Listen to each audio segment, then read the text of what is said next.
요즘 장안에 또 전 세계적으로 화제가 되고 있는 유명한 노래 오빠는 강남스타일 아시죠? 이 노래가 도대체 왜 그렇게 난린가 제가 가사를 좀 꼼꼼히 한번 봤어요. 근데 솔직하게 별 내용이 없더라고요. 그 어느 평론가의 정말 얘기처럼 약간 복고풍의 그 춤과 그리고 가사의 그 양아치스러움 외에는 별로 딱히 이렇게 꼬집을 만한 게 없어요. 그런데 이 노래가 지금 한 100억 대박을 터뜨렸다 그러죠. 100억. 뭐 감이 잘 안 잡히죠. 네. 근데 그 가사를 보다 보니까 그 운율처럼 뜨문뜨문 이런 후렴이 삽입돼 있더군요. 지금부터 갈 때까지 가볼까? 오빠는 강남스타일. 그런데 일찍이 이 가사만큼 원래 원조가 있어요. 원조. 그분의 이름이 솔로몬입니다. 솔로몬이야말로 정말 갈 때까지 가본 사람이에요. 뭐 우리 같은 사람은 갈 때까지 가고 싶어도 쥐뿔도 가진 게 없는데 무슨 갈 때까지 갈 수가 있겠습니까? 솔로몬은 정말 눈에 원하는 대로 다 만져보고 겪어보고 끝까지 가본 사람이에요. 그래서 오늘 이 쾌락의 끝을 우리가 추적해 보면서 솔로몬의 고백이 과연 뭘까를 함께 보도록 하겠습니다. 우선 2장 1절을 좀 볼까요? 오늘 본문 2장 1절. 나는 내 마음에 이르기를 자 내가 시험 삼아 너를 즐겁게 하리니 너는 낙을 누리라 하였으나 보라 이것도 헛되도다. 여러분 시중에 그 여피족이라는 말 많이 들어보셨죠? 여피족. 여피족이 무슨 뜻이죠? 그 이제 영어의 이니셜을 조합해서 만든 신조어인데 Y, U, P 이거를 이제 첫머리 글자를 따서 여피족이라고 하죠. Y, 영, 젊다 그 말이에요. 여기에 말하는 젊은 층은 20대 후반에서 40대까지 젊죠. 좀 폭이 넓긴 해도 젊다고 볼 수가 있죠. 거의 우리 뭐 삼일교회 연령층이 여기에 해당하는 주된 연령층이 아니겠나 싶습니다. 영. 그 다음에 U는 울반, 도시를 얘기하죠. 젊고 도시에 모여 있는 사람들. 그리고 P, 프로페셔널, 전문직을 가진 사람들. 그래서 젊고 도시에 모여 있는 전문직을 가진 사람들을 여피족이라고 하는데 이 여피족의 공통점이 뭐냐면 고소득층이라는 겁니다. 소득이 높은 사람들이에요. 근데 가끔 가다가 이분들이 사회에 아주 그 경악할 만한 무리를 일으키는 경우를 보도를 통해서 듣습니다. 얼마 전에도 이 사람들이 그 은밀한 외곽 어느 펜션에 모여서 정말 사람으로서는 좀 설명하기도 부끄러운 이상한 짓들을 하는 바람에 경찰에 그 들통이 났죠. 그 소위 스와핑이라는 짓을 했어요. 이제 다 붙들렸습니다. 그래서 이 과정을 경찰과 방송국의 뭐 PD가 함께 이제 취재를 하고 추적을 한 거예요. 물었겠죠. 도대체 당신들 뭐가 부족해서 이런 짓들을 했냐? 그런데 거기에 적발된 사람들의 그 이구동성 같은 대답이 뭐냐면 권태로 와서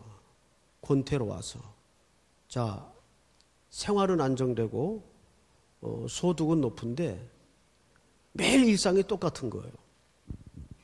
뭐 좀 우리의 그 쾌락의 끝을 충족시킬 수 있는 뭐 새로운 거 없냐 하다가 이제 그렇게 간 겁니다. 근데 더 경악할 만한 게 그 펜션 제공자가 목회자래요. 난 도대체 뭐 하는 목회자인지 그걸 목회를 하는 건지 모르겠지만 그러니까 목회자래요. 참 씁쓸한데요. 오늘 여기 솔로몬이 2장 1절에 자기를 이제 한번 그 강남 스타일의 노래 가사 말처럼 갈 때까지 가볼까? 자기를 한번 이 쾌락에 던지는 겁니다. 근데 여기 즐겁게라는 표현이 있어요. 이 즐겁게라는 말은 이런 뜻입니다. 하마샤라는 말을 썼는데 이 말은 반드시 술이 전제된 쾌락을 얘기합니다. 술이 전제된 쾌락. 술 하면 또 우리 한국 사람들이 그 첫째 자리를 내놓을 수가 없죠. 실질적으로 술에 가장 그 쩌든 나라가 러시아입니다. 뭐 춥기도 하겠지만 러시아 사람도 술 먹는 거는 어마어마해요. 근데 거기에 이 작은 땅덩어리에 이 젊은이들이 못지않아요. 저는 그 대학교 막 들어간 1학년 학생들 이렇게 대화를 해보면 너무너무 분하고 속상할 때가 많은 게 도대체 얘들이 술 먹으러 대학을 갔나 싶을 정도예요. 그 6년, 7년, 9년 어떻게 공부를 시켰습니까? 또 그 대학을 들어가기 위해서 본인은 또 얼마나 노력을, 수고를, 애를 썼습니까? 근데 대학 들어가자마자 뭐 동아리 모임이니 MT니 해가지고 선배들이 남녀 성별 차별 없이 그냥 무조건 먹이는 거예요. 그런데 그 구조 자체가 안 먹으면 완전히 따돌림 당하고 사람 굿이라 취급 안 하고 이러니까 이제 자기 정체성에 대해서 아직 그 제대로 안 와 있는 애들은 그냥 먹는 거예요. 이게 한 잔이 두 잔 되고 두 잔이 두 마리 되고 이제 대학 내내 술독에 빠져 사는 거예요. 그럼 술 먹으려고 도대체 대학 들어갔냔 말이에요. 그걸로 끝나면 또 문제가 틀려요. 가끔 가다 죽죠 또. 너무 먹여가지고. 애들이 아직 거기에 몸이 익숙해 있지 않은데 막 과다하게 술을 퍼먹이는 바람에 그 결과로 이상한 일들이 벌어지고 죽음이 발생을 하고 이런단 말이죠. 그래서 이 술은 굉장히 이 사회 문제입니다. 그 엊그제는 또 뭐 이렇게 만취된 사람은 강제로 뭐 입원을 시키는 법안을 지금 생각해 보고 있다. 그건 또 인권의 침해가 있기 때문에 논란의 소지가 되긴 하겠지만 어쨌든 그 정도로 한국 사회는 이 술 문제가 보통 심각한 게 아니에요. 그런데 이 기독교인들은 우리 이 성경에 나오는 이 술의 문제와 굉장히 신앙 고백상 연결이 되어 있습니다. 그래서 제가 부임하던 7월 1일 첫째 주일날 우리 젊은이 예배를 통해서 첫 설교가 술 취하지 말라 이는 방탕한 것이니 오직 성령의 충만을 받으라 이 본문을 가지고 설교를 했어요. 왜? 우리 그리스도인들에게 술이라는 것은 단순히 건강이나 건덕의 문제가 아니라 이것은 신앙 고백의 싸움이기 때문입니다. 술은 지배하는 능력이 있어요. 그래서 충만 이 말이 지배당하다 그 말이에요. 취하다 같은 동사입니다. 그러니까 술 취하지 말라 그 말은 술 먹지 말라는 말이 아니라 예수 그리스도의 보배로운 피로 구속함을 받은 사람은 인생의 주도권을 그리스도 그분 외에는 어떤 것에게도 이양시켜서는 안 된다는 신앙 고백으로서 술 취하지 말랍니다. 건강의 문제가 아니에요. 건덕의 문제가 아니에요. 이건 신앙 고백의 싸움이에요. 그런데 요즘 일부 이런 사람들이 있어요. 그래도 맥주 정도는 요즘 뭐 음료수로 봐야 되지 않겠습니까? 맥주, 술입니다. 아멘? 뭐 시원한 동의가 안 나오시는데? 아닙니다. 맥주, 술입니다. 여기서부터 무너지니까 다 밀리는 거예요. 다 양보하게 되는 거예요. 그런데 솔로몬도 이 술의 문제에 대해서 오늘 내내 이제 언급을 합니다. 그래서 모든 쾌락의 밑바닥에는 이것이 항상 연관짓게 돼 있어요. 오늘 성경을 좀 보십시다. 2절을 한번 읽어볼까요? 2절 다 같이 시작.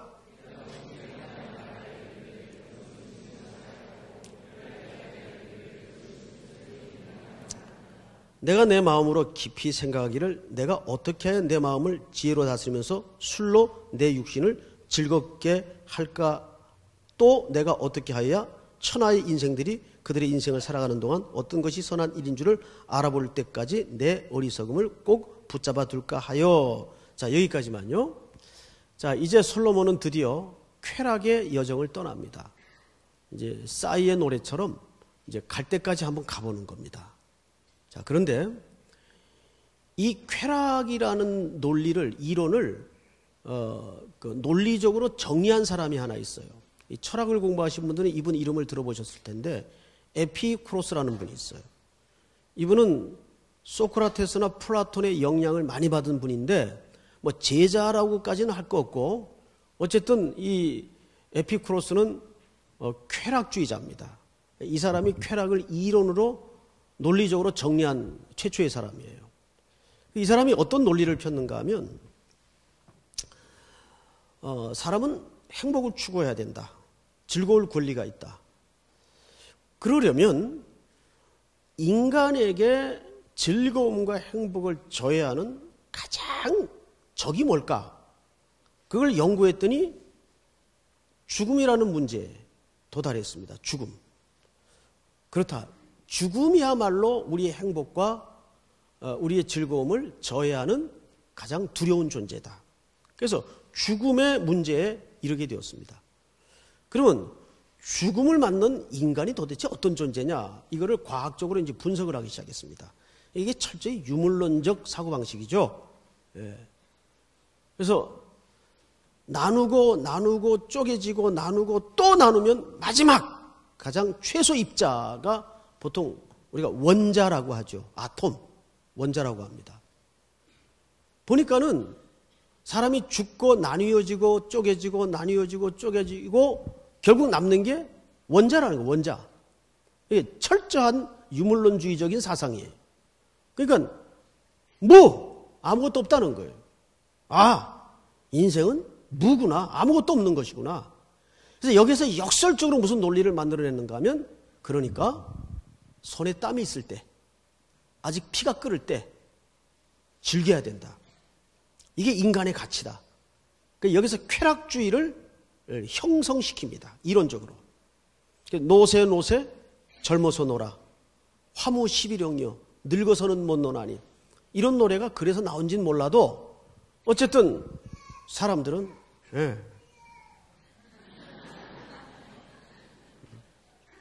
아주 영빨이 있는 아이예요. 어쨌든 사람들이 쾌락으로 인생을 즐겨야 된다. 이 이론을 이제 에피쿠로스가 만들어냅니다. 그런데 솔로몬은 바로 그 쾌락의 끝을 향해서 모든 걸 겪는데 첫째, 지식을 얻어보고 술로 육신을 던져보고 심지어는 선한 일까지 해봐요. 그리고 여러 비즈니스를 통해서 이 일 저 일을 다 성취해봅니다. 그러니까 쾌락이라는 것은 교회 안팎에서 여러분 다양한 문화의 얼굴로 일어나고 있다는 것을 놓쳐서는 안 돼요. 지식의 욕구도 사실은 뭐의 일종입니까? 쾌락의 일종이에요. 원래 신학이라는 학문은 사람의 생명과 목회를 위해서 존재하는 학문이에요. 근데 어떤 분들은 신학 그 자체가 좋아서 공부만 해요. 도서관에 10년씩 20년씩 앉아가지고 목회 안 하고 애가 등록금을 내건 말건 마누라가 품팔이를 하건 말건 어떤 고생을 하건 말건 전혀 개의치 않고 도서관에만 앉아 있어요. 하도 답답해서. 근데 뒤통수를 때리면서 야, 너 아직도 이러고 있으면 어떡하냐? 목회해야지. 그러면 이 친구 하는 얘기가 선배님 너무 공부가 좋아요. 아주 패주고 싶어요. 진짜 그럴 때는. 예? 여러분 원래 공부라는 것은 그 생리 자체가 공부가 갖는 생리적 그 성격이 남을 위해서 공부하는 겁니다. 자기를 위해서 공부하는 게 아니에요. 사실은. 근데 그 공부 자체가 우상이 되어 있는 사람이 있어요. 그건 일종의 뭐예요? 지식의 쾌락주의입니다. 근데 그런 사람들이 가끔 있어요. 그게 결국 뭐예요? 하나님 없는 지식의 추구는 지식의 쾌락주의로 갈 수가 얼마든지 있다는 얘기예요. 술은 말할 것도 없고, 술은. 제가 그 신문에 재밌는 기사를 하나 봤어요. 저 울산에 사는 분인데, 한날은 경찰에 신고가 들어왔어요. 저기 지금 거리에 어떤 사람이 그 조랑말을 타고 돌아다닌다고, 그 복잡한 도심에. 그래서 이 웬일인가 하고 경찰이 출동해가지고 붙잡아 봤더니 40대 후반에 그 울산에 사는 남자인데, 이분이 음주 운전으로 면허가 취소가 됐어요. 그러니까 나를 취소를 시켜? 그럼 내가 못 돌아다닐 줄 알고 그래가지고 제주도에서 350만 원을 주고 조랑말을 한 마리 샀어요. 이것들 봐라, 내 면허를 취소를 시켜? 그리고 조랑말을 타고 돌아다니면서 막걸리 한잔 하고. 그러니까 이게 음주 승마는 교통법상 잡을 아무 근거가 없답니다.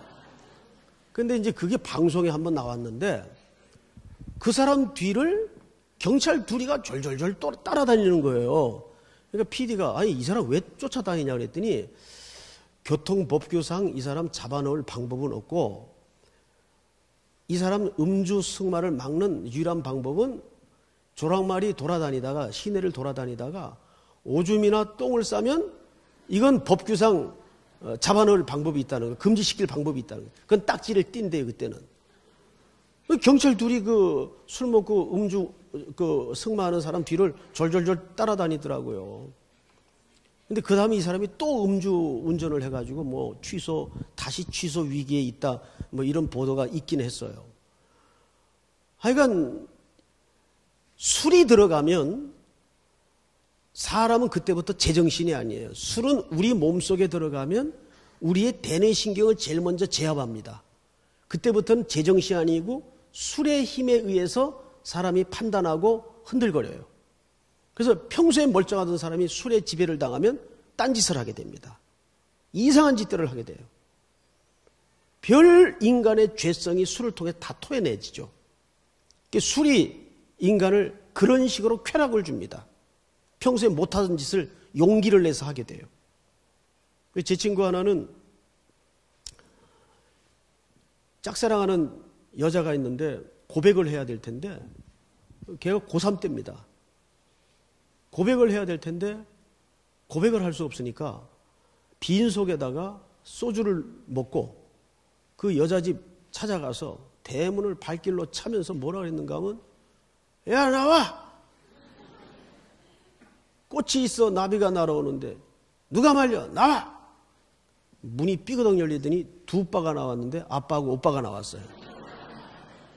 그래서 뒤지게 맞고 그 다음날 늦게 학교에 왔더라고요. 여기 멍이 퍼렇게 들어가지고. 술만 들어가면 제정신이 아니에요. 그게 쾌락입니까? 그게 쾌락의 끝입니까? 또 하나의 쾌락의 모습은 선한 일.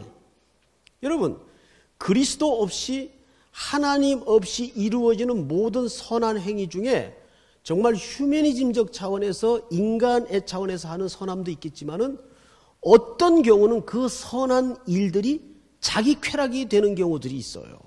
이거 굉장히 교회 안에서도 삼가하고 조심해야 될, 살펴야 될 부분입니다. 그게 자기 의로서 선한 일이 자꾸 반복이 되고 연습이 되면 그 선한 일마저도 쾌락의 일종이 될 수가 있다는 위험성이 있다는 거예요. 또 비즈니스, 특별히 한국 사람이 얼마나 워커홀릭이 많습니까? 일 중독자들이 많습니까? 밑도 끝도 없이. 그래서 무언가 가만히 있으면 불안한 일 중독에 이미 들어간 거예요. 그래서 한국 남자들은 해방 이후 50년 성적표가 딱 한 줄이에요. 일밖에 한 게 없다. 그 결과가 이런 산업을 이루고 엄청난 부를 축적한 것은 맞지만은 여기에 부수적인 아픔이 뭐냐 하면 한국 사회 남자들이, 모든 직장인들이 일 중독에 묶여 있는 거예요. 그럼 목회자 그룹도 마찬가지예요, 지금. 그래서 뭔가를 움직이고 액션을 하고 있지 않으면 불안해지는 일 중독. 일을 해야 뭔가 즐겁고 성취감을 느끼는, 이게 전부 뭡니까? 이게 커다란 쾌락주의의 일종이에요. 쾌락. 이걸 누가 다 해봤는가 하면 솔로몬이 다 해봤어요. 다 해봤는데 결과가 이렇게 나왔어요. 11절 볼까요? 우리 한번 같이 읽겠습니다. 11절만 시작.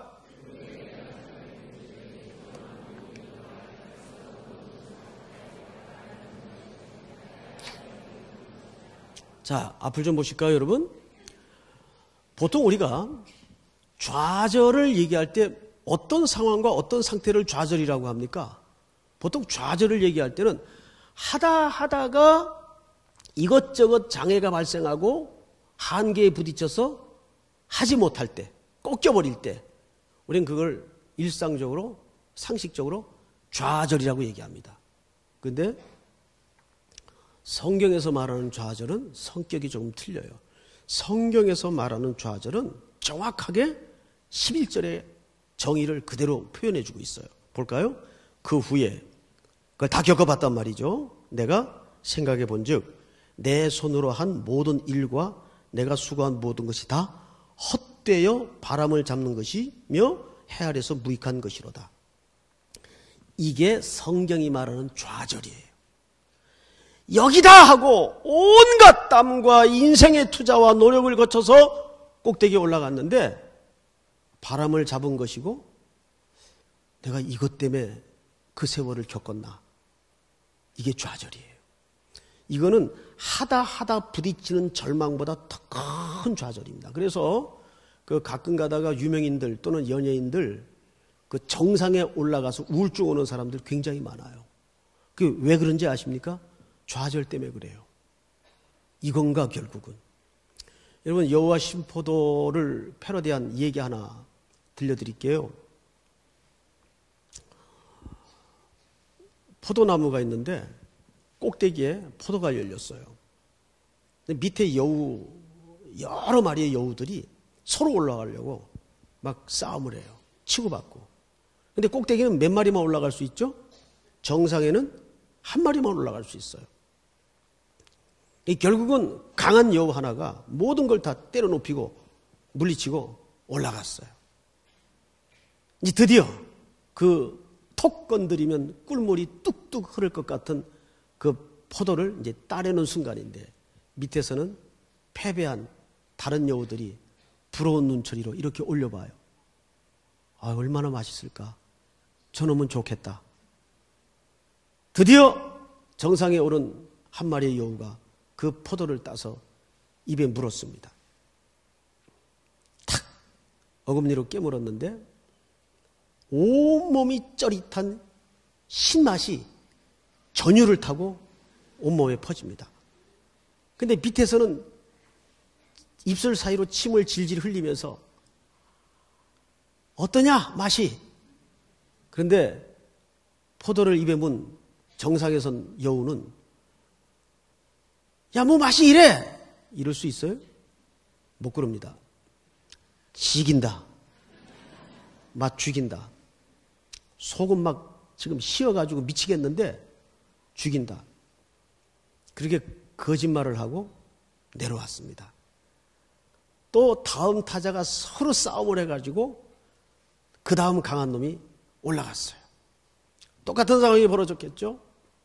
드디어 만면에 웃음을 띠고 그 꿀물이 흐를 것 같은 포도를 입에 물었습니다. 또 밑에서 여전히 부러운 듯 쳐다봐요. 탁 깨물어 꿀물이 흐를 줄 알았는데 그 신맛이 온몸을 타고 전율을 흐르게 만들어요. 밑에서는 야 맛이 어떠냐? 뭐라 그랬을까요? 죽인다. 그러면서 제일 먼저 누굴 쳐다봤을까요? 제일 먼저 올라갔던 놈을 쳐다봐요. 저 사기꾼 같은 놈. 그러면서 자기도 진실을 얘기 못하는 거예요. 이게 뭐예요? 이게 절망이에요. 이게 우리 인간이 예수 없이 사는 모습이에요. 얼마나 기가 막혀요. 지금 그 1%의 정상에 있는 사람들이 그런 허무의 행복을 찾아서 모조품 행복에 앉아서 서로 속은 푹푹 썩고 있는데 폼 잡고 있는 거예요. 아닌데 성경에 그런 인물 하나를 보죠. 롯은 이민자로 소돔과 고모라 땅에 들어가서 최고의 유지가 됩니다. 그런데 신약성경 기자는 그의 인생을 딱 한 줄로 어떻게 정의하죠? 날마다 저 불법한 자들의 음란한 행실을 보고 들으므로 심령이 상하니라. 속은 썩고 있었어요. 행복의 것처럼 보였는데 전혀 행복하지 않았어요. 사랑하는 성도 여러분, 그래서 솔로몬은 이 좌절을 경험합니다. 좌절은 하다 담벼락에 부딪혀서 할 수 없는 것이 좌절이 아니라 이거다 하고 붙잡고 온갖 투쟁과 경쟁과 싸움 끝에 정상에 섰는데 바람을 잡은 줄 알았어요. 그게 좌절이에요. 그래서 성경 기자는 이제 12절 볼까요? 이렇게 터닝 포인트를 갖죠. 12절 한번 같이 읽겠습니다. 시작.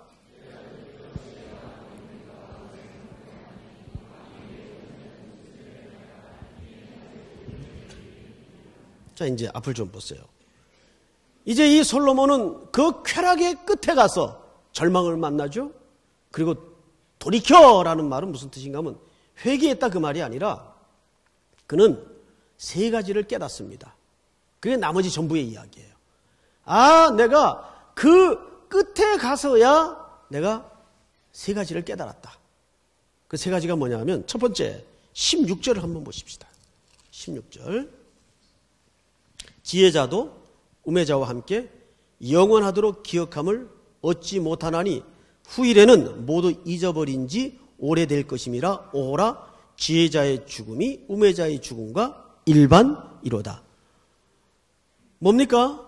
솔로몬이 돌이켜 쾌락의 끝에서 깨달은 것은 첫 번째, 똑똑하게 사나 미련하게 사나 두 가지가 똑같더라. 기억함이 없고 다 한 평도 안 되는 땅에 그냥 사자가 입고 가는 옷 입고 호주머니 없는 채 누워 숨져가는 것이 다 똑같더라. 이 두 가지를 크게 깨달아요. 죽은 자가 입고 떠나는 옷에는 주머니가 없어요. 이게 솔로몬이 돌이켜 깨달았던 첫 번째 진리예요. 뭐 똑똑하게 사나 가지고 사나 없이 사나 미련하게 사나 두 가지가 똑같더라. 전혀 기억됨이 없고 다 죽더라. 여러분 2톤짜리 돌 850만 개를 쌓아서 무덤을 만든 걸 뭐라 그러죠? 피라미드라 그래요. 이집트에 가면 있죠. 근데 그 안에 누가 잠들었는지 기억들 하십니까? 아무도 기억 못해요. 근데 사람은 끊임없이 오랜 세월과 역사를 통해서 자기 이름 석자를 남기려는 시도를 본성적으로 하게 돼 있어요. 유독 그것이 강한 민족이 한국 민족이에요. 어딜 가면 알 수 있는가 하면 저는 그 현장을 본 적이 있어요. 이스라엘 가서 그 성지에 세상에 어느 목사님이 어느 교회 목사 왔다 가다 왜 써놔요 거기다가. 그러니까 그 관광 가이드 하는 분들이 아주 미치겠대요. 저것 때문에 욕먹느라고. 또 어느 산에 가보니까 노량진 삼식이 왔다 가다 이거 써놨더라고요. 그런데 그 위치가 기가 막혀요. 적어도 거기에다가 그 글자를 쓰려면 철저한 준비와 목숨 건 시도가 없이는 거기다가 쓸 수가 없는 자리예요. 근데 그 기어 올라가가지고 거기다가 노량진 삼식이 왔다 가다 이거 써놨어요. 왜 그래요 도대체? 예? 이게 너나 할 거든 우리 본성이에요. 어떻게 하든 이름 석자를 남기려는 애씀. 근데 교회도 보면 이런 이상한 시도가 있어요. 이거 조심해야 돼요. 그래서 교회에는 인간이 두드러지고 인간이 스타되는 게 굉장히 위험한 경향들입니다. 담임 목사도 예외일 수가 없어요. 담임 목사 자리는 가만히 둬도 영향력이 있는 자리예요. 가만히 둬도. 그런데 세월이 가보세요. 영향력이 본의 아니게 생기나 안 생기나. 위험해지는 거예요. 이거는 여러분들도 조심해야 되고 물론 저도 조심해야 돼요. 하나님이 제일 싫어하는 그 두 가지, 사람의 영향력이 생기는 것과 크기로 세력과 힘으로 일하려는 것을 가장 싫어합니다. 동의합니까 여러분? 이거 조심해야 돼요. 가능하면 리더는 안 나타나야 돼요. 꼭 나타나야 될 자리 외에는 리더는 나타나는 거 아니에요. 그래서 저도 금요 기도나 또는 제가 설교 안 하는 날에는 사복 입고 여러분 틈에 앉아서 그냥 여러분들처럼 예배 드려요. 어떤 분들 거의 다 못 알아보더라고요. 그 티셔츠 입고 앉아 있으니까 새벽에도 못 알아보더라고요. 3.1교회는 그런 면에서 너무 좋아요. 못 알아보니까. 워낙 또 제가 젊게 보여서 그런지 몰라도 뭐 착각은 자기 마음대로지만 어쨌든 리더는 가능하면 꼭 나타나야 될 자리 외에는 안 나타나는 게 좋습니다. 그리고 사람이 기억되는 교회는 정상적인 교회가 아니에요. 아멘? 그리고 세월이 가면 아무도 기억을 안 해요. 그냥 딱 역사의 한 줄로 써버립니다. 박 대통령 18년 통치 대단했죠? 한 200년만 지나보세요. 역사의 한 줄로 그냥 남습니다. 그때 그 대통령이 있었다. 이 정도로밖에 남지 않아요. 그리고 그것도 예수님 오시면 다 그냥 끝나는 거예요. 그래서 오늘날 교회는 두 가지를 지향해야 됩니다. 미셔널 처치, 선교지향적 교회와 종말론적 교회. 종말의 시간표에 맞추어서 행진하는 교회여야 합니다. 종말의 시간을 맞춘다면 우리가 그렇게 애달파하고 애착 갖는 것들이 별로 의미가 없어져요. 많은 것들을 놓을 수가 있어요. 믿습니까, 여러분? 그리고 두 번째, 뭘 깨닫는가 하면 18절을 한번 보십시다. 18절. 같이 읽겠습니다. 시작.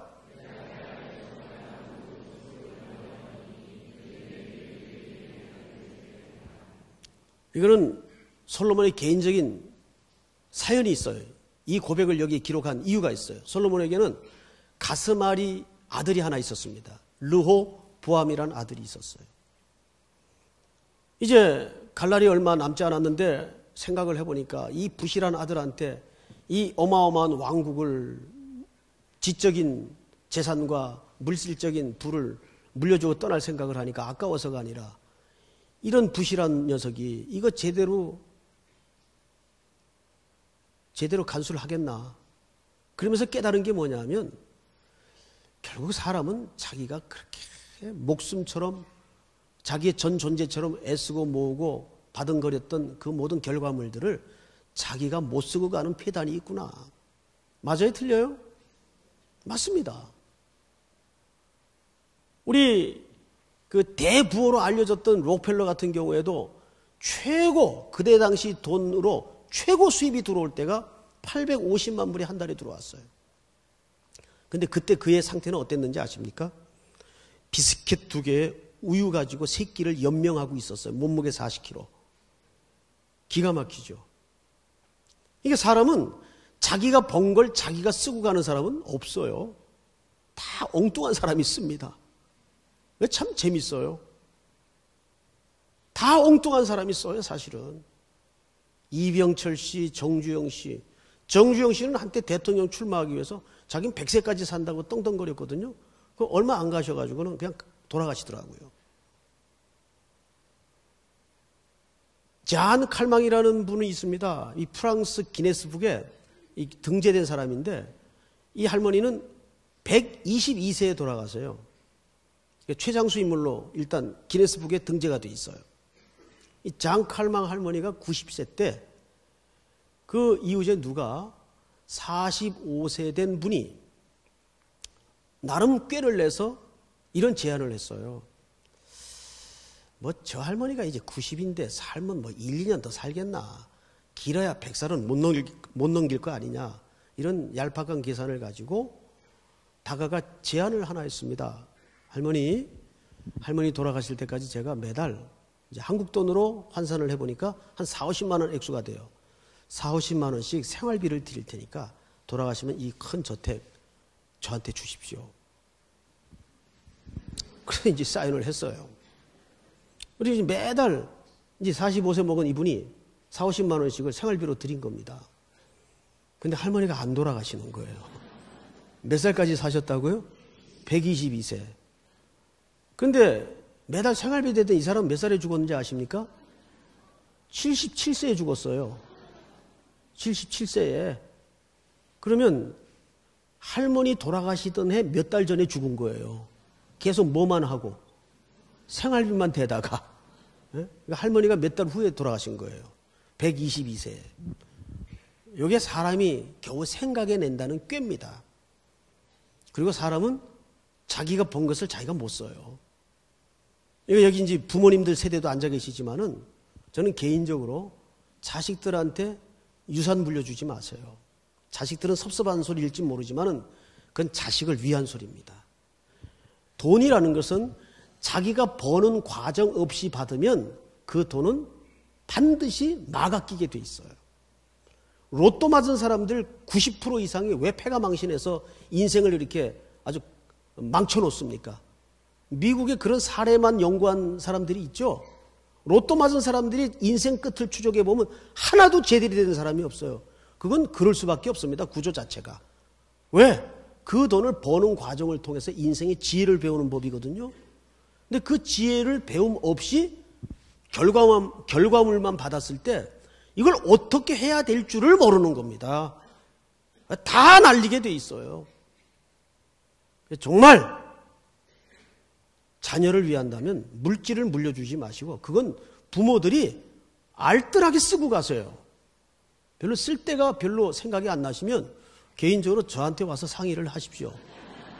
얼마든지 제가 소개해 드릴 테니까 좋은데 자식들에게는 건강한 정신과 교훈과 신앙을 물려주세요. 그것만큼 그 자식들에게 복된 유산이 없어요.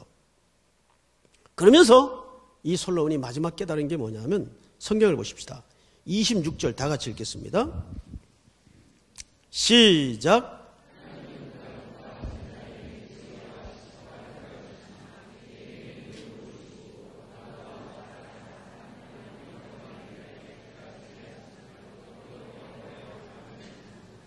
이 말의 의미가 뭐냐면 결국 하나님 그분이 내 인생의 즐거움이요 그리스도만이 기쁨임을 복으로 알라 그 말이에요.